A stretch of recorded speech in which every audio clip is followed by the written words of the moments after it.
And welcome back to Square Off. Monday is opening day for the new session of our state legislature. Republican Governor Doug Ducey is the headliner, delivering his final State of the State speech to a joint session of the House and Senate at 2 p.m. Monday. When Ducey leaves office a year from now, he'll be Arizona's first two-term governor since Democrat Bruce Babbitt 35 years ago. Joining us with a preview of the new session, Hank Stephenson, a veteran of many opening days. Hank's co-founder of the Arizona Agenda. It's a daily Substack newsletter covering Arizona politics. Welcome back, Hank. Thanks for having me, Brian. Let's start with the setting for the opening day. The governor delivered his speech last year virtually amid a huge spike in COVID cases. This year, again amid a huge spike in COVID cases, Ducey will speak to a House chamber packed with people. Masking is optional. Could this be a super spreader event? Oh yeah, the Capitol has been a super spreader event since early 2020.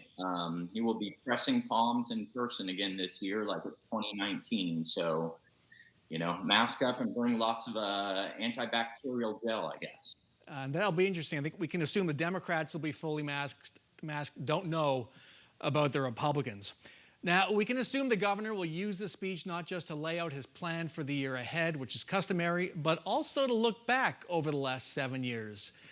What can he check off over these last 7 years as a significant achievement?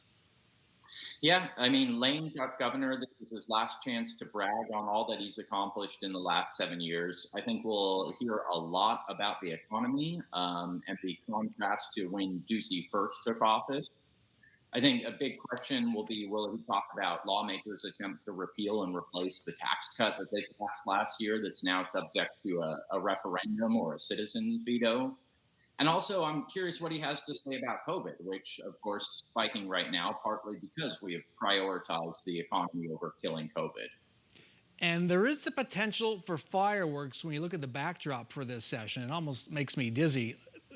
There's the spillover effect of Senate Republicans' partisan election review and how that will play out. The arrival of almost a dozen new lawmakers out of the 90, and a looming midterm election, plus a lame duck governor, as you said. Which of those factors do you think will have the biggest impact? Yeah, I guess it depends on kind of what it will impact. The great resignation at the Capitol means a lot of fresh faces and a lot of people to get up to speed. And that's not even including the lawmakers who were freshmen last year, and they still have a lot of learning to do. As you said, it's an election year, the first one since Trump lost Arizona, so that's a huge thing that will loom large over the entire session. And, lawmakers don't have to fear getting on Ducey's bad side this year because he is a lame duck governor. This is his last hurrah. We've also seen a lot of deep divisions in the Republican Party because of the Senate audit. So I'm watching Senator Paul Boyer and to a lesser degree, Michelle Ugenti-Rita, who are both leaving the Capitol after this year, and I expect to have a serious case of senioritis and won't be afraid to buck their party leadership. And then it's an election year, and everyone is running for something, Congress or statewide office. So expect a whole lot of political posturing throughout the session aimed at getting on TV for the election.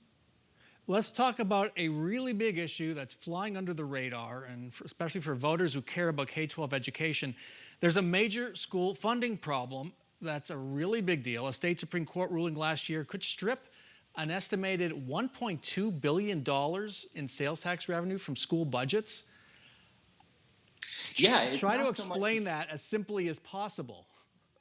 It's not so much a funding problem as a spending problem. Schools already have this money, but because of a constitutional cap that voters put on the books in 1980, they may not be able to spend it. It's very complicated, but basically when lawmakers redrafted Proposition 301, which is a half-cent sales tax for education, a few years back, they didn't exclude that money from the constitutional cap on education spending.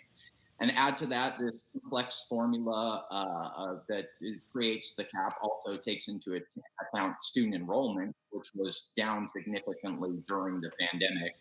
Schools are now worried that if lawmakers don't lift this cap or increase the cap by March, schools won't be able to spend money that they already have, and they'll have to start laying off teachers.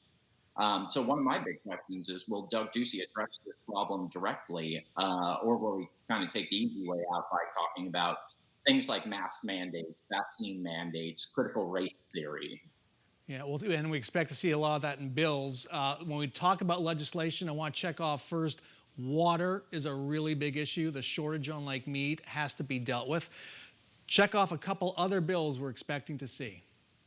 Yeah, I think we'll see some legislation on groundwater that we've seen in the past years come back, especially from Representative Regina Cobb, who has been kind of a water hawk, but has been stymied at the legislature by some other rural lawmakers.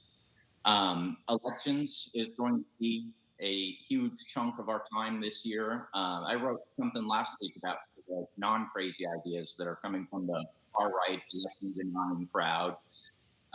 For example, State Senator Wendy Rogers, who's spent the last year lying about the election being stolen and pushing nonsense about decertification, has a bill to make Election Day a legal holiday, which is, kind of a great idea. It'll increase voting, it'll increase civic engagement. The real problem is all the other stuff that these people have said but haven't yet put into a bill format.